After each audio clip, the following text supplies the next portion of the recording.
existe uma superioridade militar russa incontestável, obviamente. Mas como que os russos vão ler esse movimento do Putin? Eles vão entender que esse movimento é legítimo? O Putin, tudo que ele faz, tem sempre um grande teatro por trás. Então, ele prepara coisas para parecer de um jeito. Ele não simplesmente vai e faz. Na Crimeia, ele preparou. Teve um referendo. Falou, não, os russos da Crimeia que quiseram. Tem sempre tem um grande show. E esse show faz parte da motivação dos russos que estão aqui dentro e dos russos dentro da Rússia.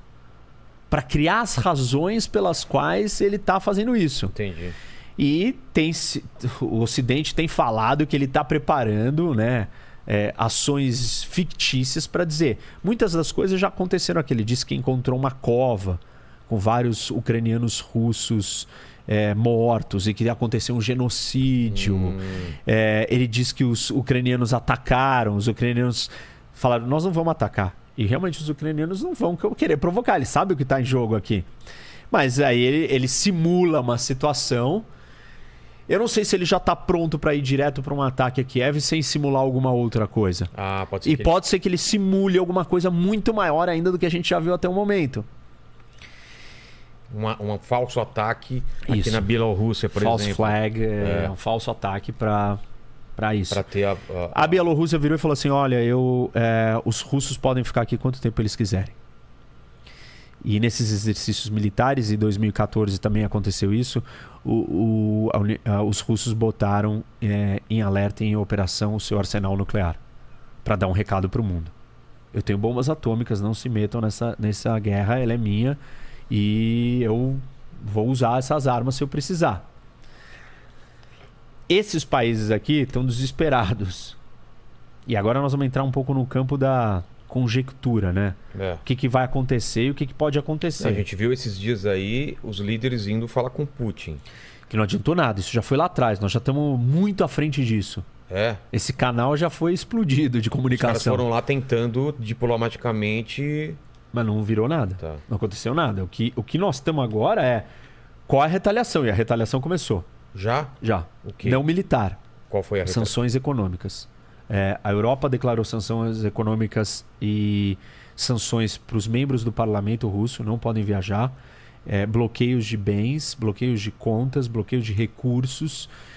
E disseram o seguinte, esse é só o começo das sanções. Se entrar em Kiev, as sanções serão mais severas, mais duras. A mais importante das sanções até agora veio da Alemanha, que foi uma surpresa. Porque a Alemanha, ela tem uma dependência energética do gás. É isso que eu queria falar depois.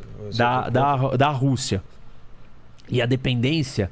É o quê? Quantos por cento? Isso daqui. Pode deixar que eu...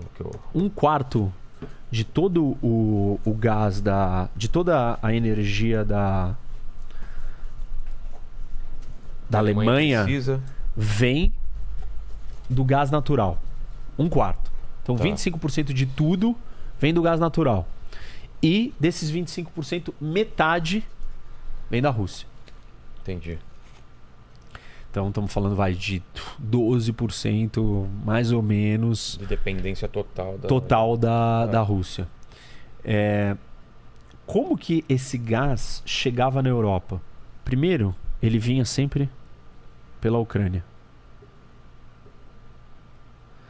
Aí, depois de todos esses problemas há vários anos, esses problemas não começam em 2014, 2013, eles começam antes disso. Tem um momento, em 2006, se eu não estou enganado, que a Rússia desliga o gás para a Ucrânia. Nossa! Para eles congelarem no inverno e morrerem de frio. Como uma forma de pressão, aterrorizar e tal. E aí, quando ele desliga o gás, os países da Europa recebem menos gás. E isso cria um incômodo. Então, qual que é a solução? Vamos construir gasodutos que não passem pela Ucrânia. E aí, quando 2014 em diante, isso aumenta. Os russos decidem construir um gasoduto daqui, embaixo do mar, o maior gasoduto submerso do mundo, até a Alemanha. Chama Nord Stream 1. E esse projeto é construído em 2011. E cria uma dependência da Alemanha com a Rússia, no gás, na energia. Depois, recentemente, foi construído o 2. Um segundo igual. Por quê? Porque a Alemanha quis. Porque precisava de mais. Precisava demais, não tinha de onde tirar, quis desligar as usinas nucleares. Que a gente já falou aqui. E tal, e não sei o quê. Bom, esse segundo dobra a dependência e dobra o fornecimento da Rússia com a Alemanha. E nesse segundo, Nord Stream 2, ele ficou pronto agora. Entendi. Só que ele não entrou em operação. Porque o governo americano virou e falou assim, o governo americano sancionou a empresa que operava e sancionou todas as outras empresas que estavam construindo para parar. Por quê? Porque ele falou, se você ligar isso daqui, você vai destruir com a Europa. Você vai dar um poder muito grande para a Rússia. Os americanos falaram, Alemanha, eu não vou permitir. Mas você não manda na nossa vida. Tá bom. Então eu vou sancionar a empresa. Essa empresa que está construindo, as empresas que estão construindo isso daí, não poderão mais fazer negócio no sistema financeiro americano. Que são empresas alemãs ou russas? São subsidiárias da Rússia, operando na Alemanha, e várias outras empresas russas, um consórcio de empresas está construindo isso daqui. Todas as empresas que estavam nessa construção, sancionadas. Ou seja, sanção econômica. Aí a empresa vai quebrar, se ela descumprir. Então travou. A Alemanha não gostou, falou, você não pode interferir na minha vida. Aí ela falou, se você fizer isso, você está destruindo com a Europa. Porque todos os outros países da europa não queriam que a Alemanha ligasse isso. A Ucrânia não queria, a Polônia não queria, ninguém queria. Porque iam perder dinheiro ou por causa do poderio que ia dar para a Rússia? Porque a Alemanha é o país mais rico da União Europeia. Se o país mais rico da União Europeia está conectado, lembra do Mackinder lá atrás? Qual era o medo do Mackinder? Alemanha e Rússia. Isso. Se esses dois estão juntos, e eu não estou dizendo que eles estão em vias de estar juntos, eu estou mostrando uma dependência mas que traz um elemento histórico de uma teoria importante que ajuda a gente a explicar tudo o que está acontecendo no mundo. E ele já estava preocupado com isso lá atrás, e a preocupação continua sendo a mesma. Aí o Biden chegou no poder.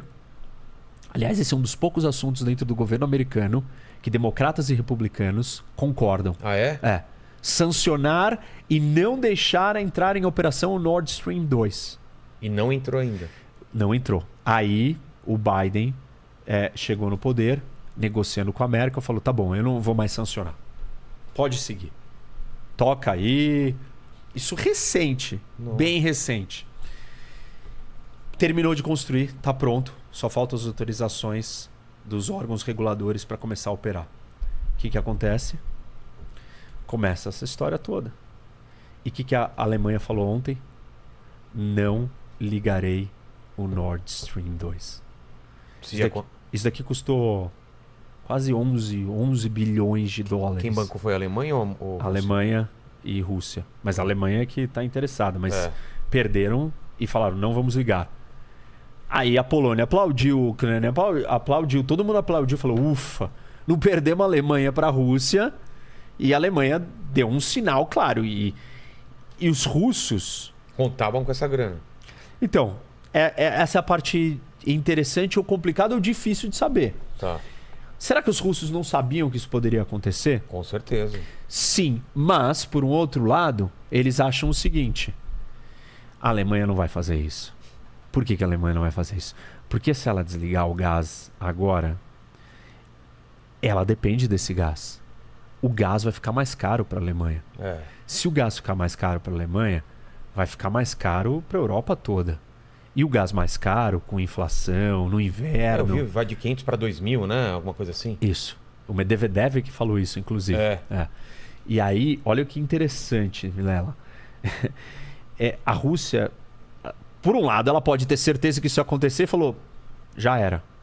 Não estou preocupado, os ganhos aqui são maiores do que as perdas aqui. Esse é o raciocínio deles. Tá. Ou ele falou, ele não vai ter coragem de fazer isso, porque ele vai perder muito dinheiro, ele vai se colocar numa situação muito difícil aqui. A Alemanha trocou e está esperando ver se a Rússia dobra a aposta. A Rússia agora não vai recuar. Só que isso abre uma outra, assim, uma mudança total da lógica estratégica do que está em jogo. Por quê? Porque agora a discussão vai ser... Bom, se a Alemanha resolveu escalar, a Rússia pode virar e falar assim, vou cortar esse outro aqui. Isso. Você tá achando que é brincadeira, meu amigo? Então deixa eu deixar a sua vida muito mais difícil. Você tá me testando? Você tá me testando mesmo? É isso? O Putin vai falar, então eu vou desligar o gás da Europa. Nossa. Todo mundo acha que isso não vai acontecer. Porque o Putin precisa desse dinheiro, precisa desses recursos. Vamos lá.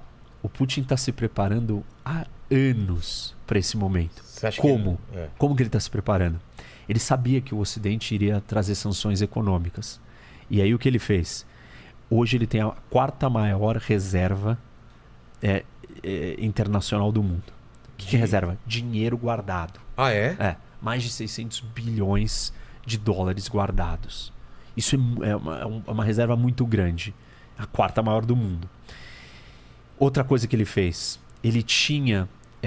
era 3% em 2008 dessas reservas estavam em ouro. Hoje são 20% em ouro. E era, acho que 40%, depois eu olho o número de cabeça, em dólar. Hoje é um pouco mais de 14%, 15% em dólar. Então, ele está vendendo os dólares, se livrando dos dólares, porque ele sabe que ele vai entrar numa rota de colisão com os Estados Unidos. Os Estados Unidos vai fechar o sistema financeiro para ele. Certo. E ele não quer depender mais do dólar. Ele está comprando e vendendo para a China mais. Ele assinou um acordo agora, quando ele foi na Olimpíada lá visitar o chinês. Ele assinou um acordo de um novo gasoduto da Sibéria para a China por 30 anos. Isso daí é negociado em euro para não depender dos dólares. E ele está preparado. Assim, então o questionamento é que talvez ele esteja mais preparado para essa situação do que os europeus, do que o resto da Europa. Então, deixa eu ver se eu entendi.